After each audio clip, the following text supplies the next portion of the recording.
In this module, we will continue the isomerism of molecules, especially in relation with the carbohydrates. The configuration of a molecule in the space depends upon two things. One is the chiral atom, or in case of carbohydrates, the chiral carbon, and the double bonds.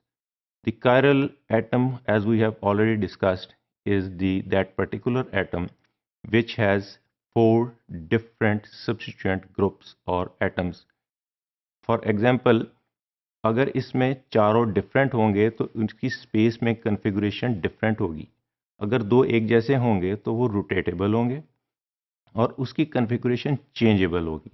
तो isomerism में अगर particular carbon atom or a particular atom is chiral, then it will cause isomerism. Second is the double bond, जिसमें double bond के against उनकी arrangement एक particular space में होती है जो ज़्यादा मूवेबल नहीं होते, इसमें फ्रीडम ऑफ रोटेशन नहीं होती. इस डायग्राम में we can see in diagram A that this carbon is having four different substituents group 1, 2, 3 and 4. चारों में रोटेट हो सकते हैं और इसकी टेट्राहाइड्रल शक्ल बनती है.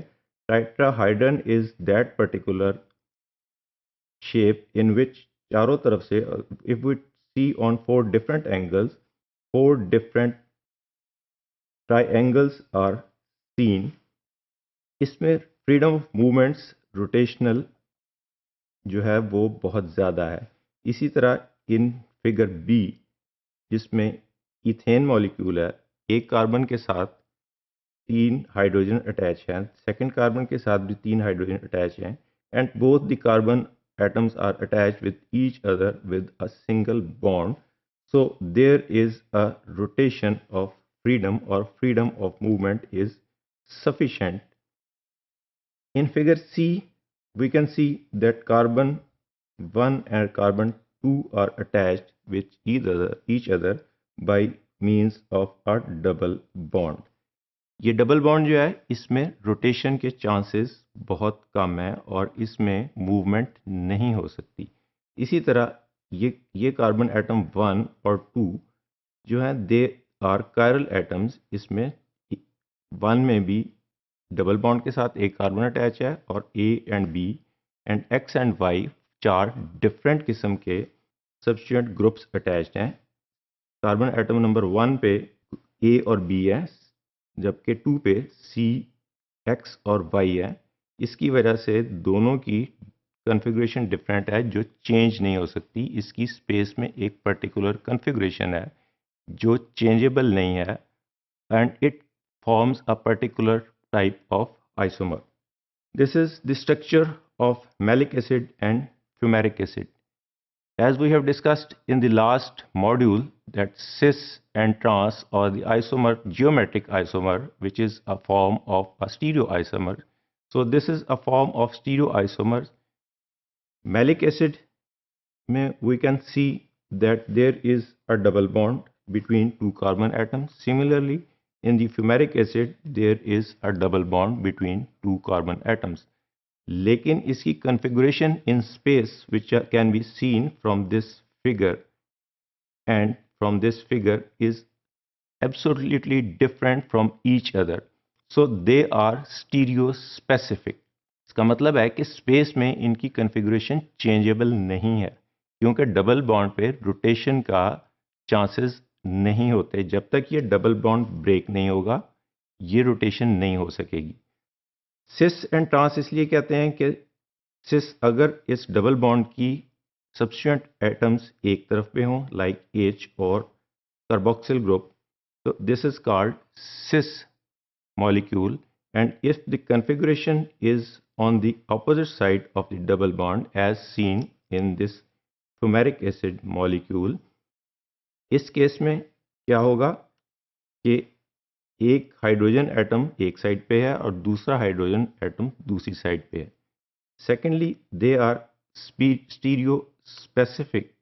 As we have seen in the last slide, these are geometric isomer, which is a form of stereoisomers.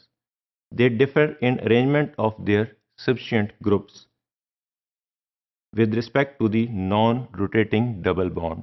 हमने देखा है कि C एंड C में अगर डबल बॉन्ड है तो वो आपस में इस तरह जुड़ा हुआ है और वो रोटेट नहीं हो सकता, जबकि यहाँ सिंगल बॉन्ड हो तो उसकी फ्री रोटेशनल मूवमेंट अवेलेबल है।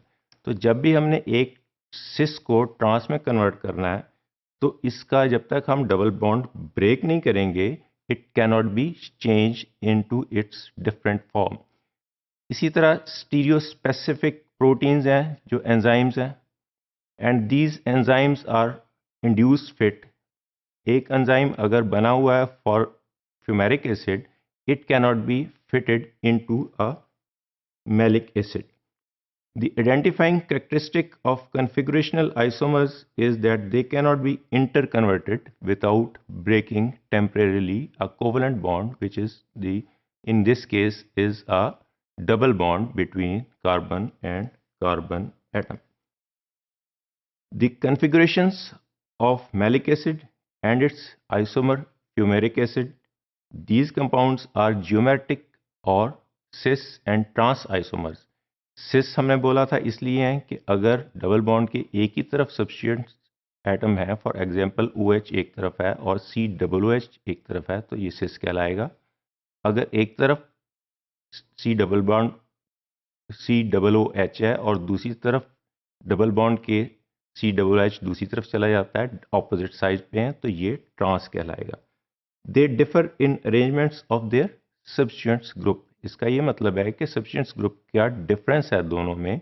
HH डिफरेंट है, कार्बोक्सिल ग्रुप डिफरेंट है।